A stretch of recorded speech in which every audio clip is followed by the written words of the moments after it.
Hey guys, it's Ted. I'm here to give you another lecture, and today's lecture topic is going to be the Code of Hammurabi. And now, the Code of Hammurabi set the standard for Mesopotamian legal patterns and traditions, and it proved to be vital for the maintenance of larger cities.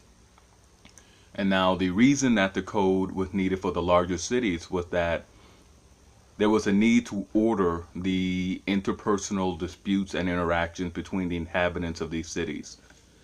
Mesopotamia at this point had become literally just peppered, dotted with cities. You had, and these cities, they weren't universal in terms of legal or even just social customs. The way these cities came about was that the inhabitants of one agricultural region chose one universal spot to serve as the focal point of their trade and interactions with wandering nomads and then also each other. And over time, they decided to add permanent structures that became the core of the urban dwellings that would later become the cities themselves. And because of the nature of the founding or the synthesis of these cities, they did not share the same social customs. And as time went on, the more powerful of these cities began to impose themselves on other cities. You had the formation of early kingdoms and empires. And by the time of the Babylonians, or at least the first Babylonian Empire, these cities, these social customs, or at least legal precedents of these cities, were more of a patchwork than a uniform standard. So by the reign of Hammurabi, it became more and more apparent that for the smooth operations of these cities and the continued benefits of these cities and their trade for the Babylonian ruling elite, that they would need to impose some sort of universal law on these cities. Okay, and these laws, they are very stern but comprehensive and far-reaching, and they have a very retaliatory nature. And it's very clear to see that some of these laws influence the early legal patterns of the Assyrians and also the Hebrews. The Assyrians were very stern and austere. They practiced terror on everybody. And of course, most people are familiar with the biblical concept of an eye for an eye. And at least the an eye for an eye part is a direct correlation to the Assyrian, not the Assyrian, but the Babylonian. Sorry about that.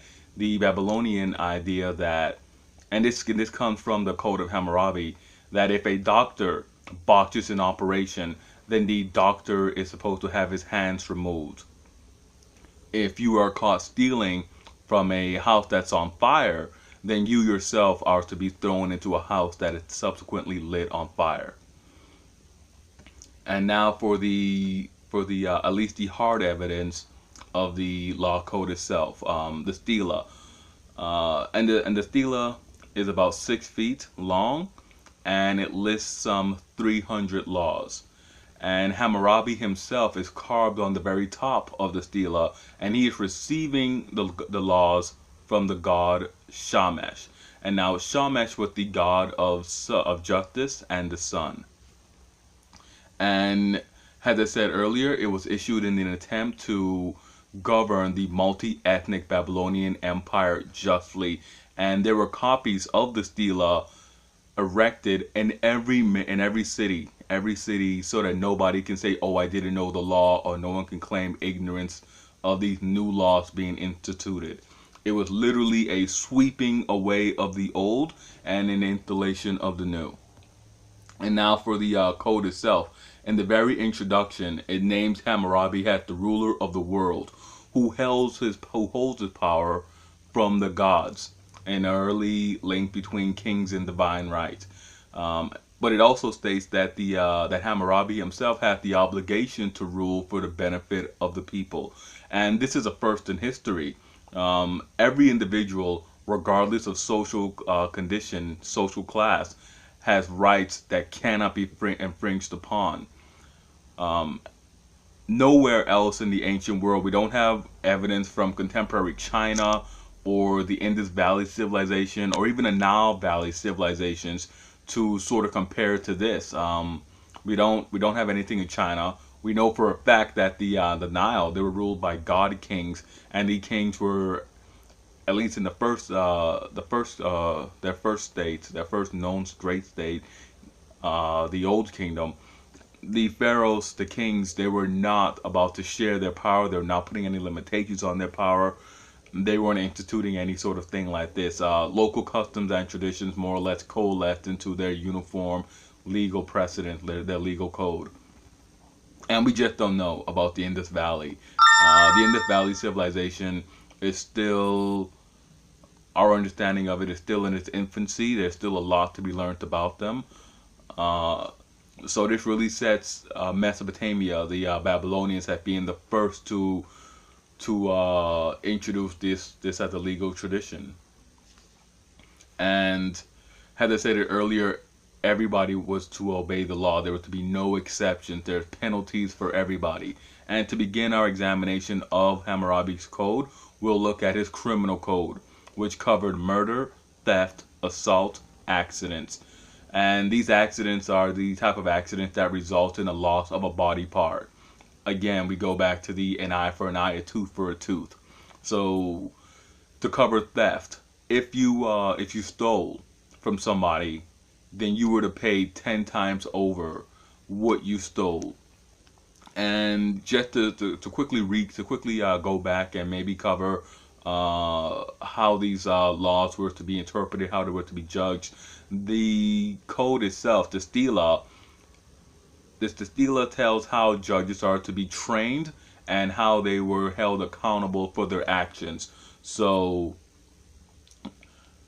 let's say a judge issued a wrong verdict and a bad judgment, then the judge is to be removed from the bench, from his seat, from his position, fined 10 times over what he fined an individual, and he's to never be a judge again.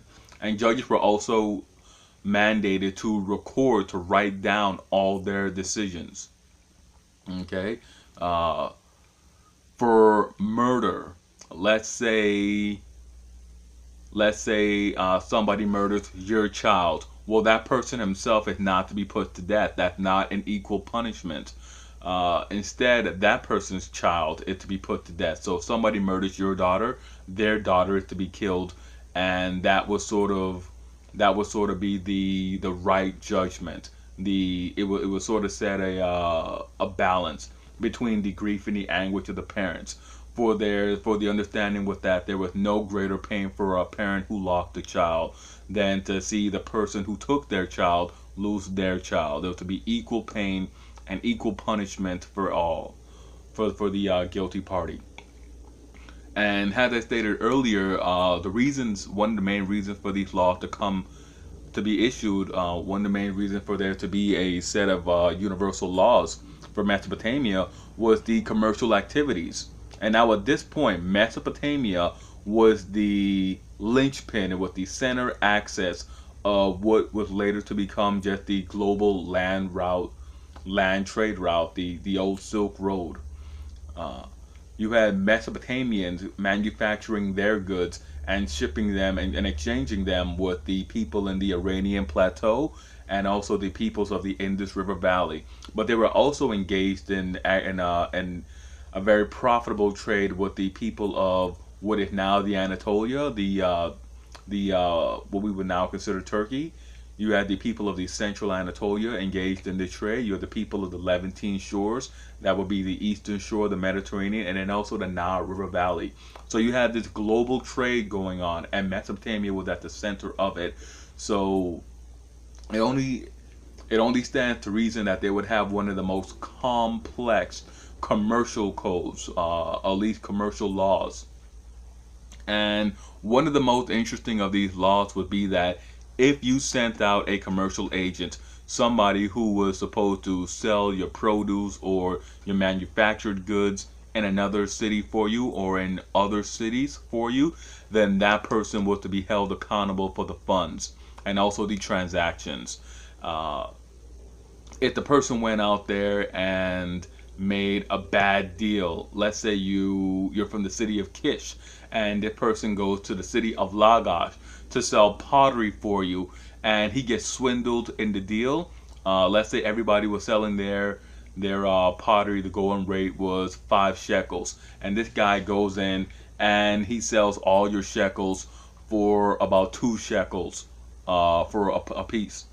You have the right to take him to court to get him to pay you the missing sum, the balance on that. Let's say the guy goes into Lagash and he gets you 8 shekels for a piece of pottery, but you gave him money for travel expenses, and you later found out that he spent all the money not because he needed to, but because he went to the drinking halls and got and paid for around the dancing girls and so forth. He simply spent the money because he had the money, and he thought that it would be okay because he got you such a good deal. Well, if you wanted to, you could take him to court, and you can get him to, and you could seek relief from the courts and have him pay you back the travel expense money since he squandered it and wasted.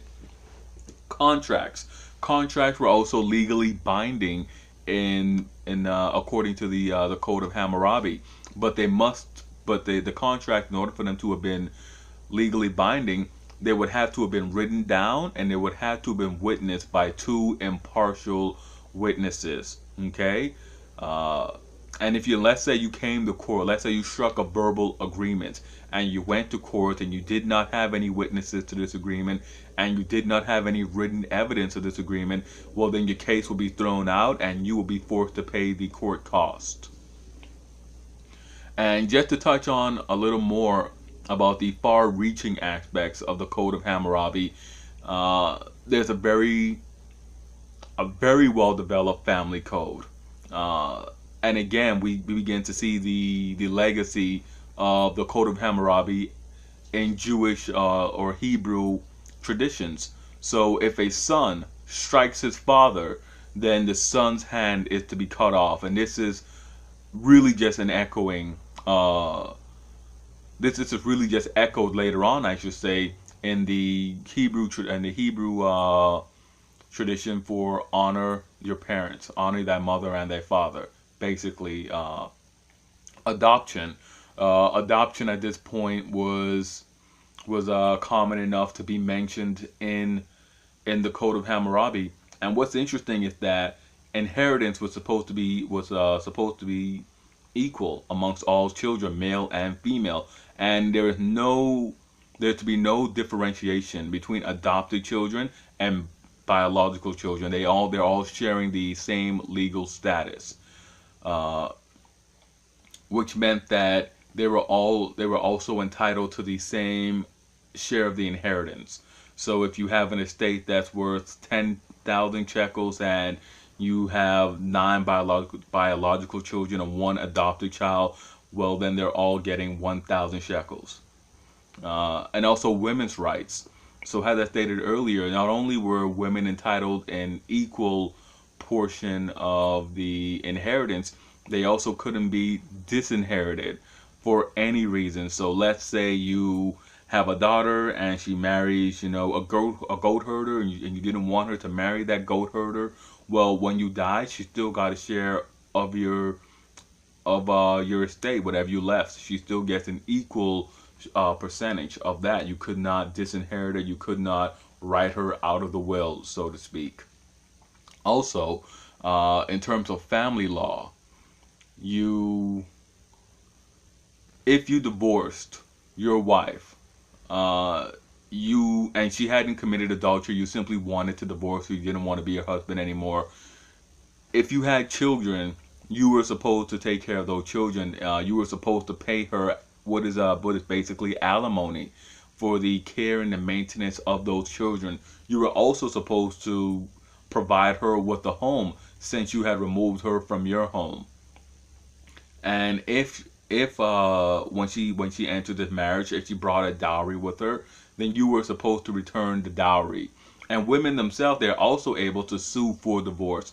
And during the suits for divorce, again, if there were children born in the marriage, you were supposed to take care of those children. If there was a dowry, you were supposed to return the dowry.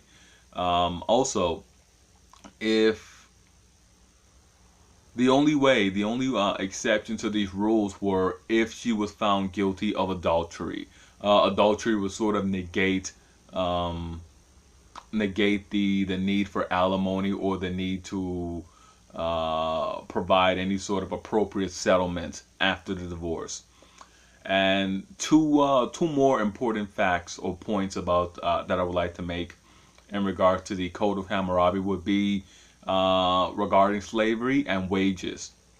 So slavery, very early on, it appears to have come into the orbit, the social structure, so the society of human beings, and the Code of Hammurabi addresses slavery in two main points, at least that I see. One, it makes killing a slave a crime. In many societies, killing a slave really wasn't a crime. It was simply a waste of property. If it was your slave, if the slave belonged to somebody else, then they could bring you up on charges for the cost of that slave. But at this point, killing a slave at any level is made a crime. Not a crime that would, because you killed somebody, you should be killed, or because you killed somebody's son, your son should be killed. It was more of just a hefty fine to be paid for the killing of a slave. Also, it appears that there must have been people who attempted to re-enslave freedmen. A freedman is someone who has been manumitted. Manumitted is simply freeing a slave. There appears to have been a problem with that, in some legal custom, some social tradition, it was viewed as being acceptable or at least permittable for a freed slave to be later re-enslaved by his former masters. The Code of Hammurabi effectively put an end to that. It stated that once you freed a slave, once you went ahead and signed the contract and gave that slave written documents attesting to the fact that that slave is now freed, that slave can no longer be re-enslaved. And if you attempt to re-enslave that person, then you will be forced to suffer. You'll be brought to trial, and a fine will be assessed to you. And also to touch on wages for a bit. So one of the more again, also with the at least the family code, the commercial code, and the laws regarding slavery, minimum wages are also mentioned in the Code of Hammurabi, and these minimum wages is very and it outlines wages for how much a doctor can charge you for a surgery, to how much someone can charge you for building a house. But the nature of these laws are very clear that they're meant to protect the poor from exploitation by the wealthy. It lists explicitly how much you are to be paid for removing the trash from somebody's house, how much you are to be paid for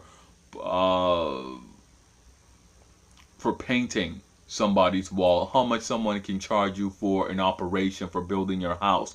It lists the fiscal interactions between the citizens, and again, these laws, reading them, you begin to see that there was at least an early need to protect, or at least an early sense of desire to create laws that would provide protection for the little man, for the poor laborers against these, at this point, wealthy urban elites.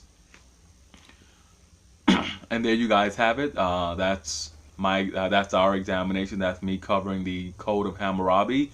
The code really has echoed throughout the centuries. We can all look at the code and see aspects of it that we would recognize from our own current legal customs and patterns and traditions. And just to touch on it, just to say one last thing on the Code of Hammurabi, it's clear that the victims have rights. In a lot of legal traditions and so forth, you don't really see it, especially in the early traditions. But it's clear that if you cause someone to suffer in any sort of way, then you are going to suffer. It's more of it comes across as really retaliatory, but I tend to view it more as a live and let live. If you don't if you hit somebody and you cause their teeth to be knocked out, you knock somebody's tooth loose, then your tooth is supposed to be removed. And it's more of a just don't do it, just leave somebody alone. More of a more of an attempt to sort of enforce peaceful relations between urban dwellers, more than a, oh, that person did something, let's get him. Um, and I think that's another aspect of the law that's really echoed throughout our societies, at least for current modern societies, in which case most people will say, oh, I would do something, but I don't want to get in trouble with the law. I think that's mainly the effect of this law code. I think that was the overall effect, rather than just being retaliatory and harsh for the sake of being retaliatory and harsh. Okay, and that's it. That's all I have to say on the Code of Hammurabi. As always, please like and subscribe, and leave a comment. Let me know how you enjoyed the lecture. Let me know what your thoughts are on the Code of Hammurabi. And until next time, I'm Ted. You guys have a good day.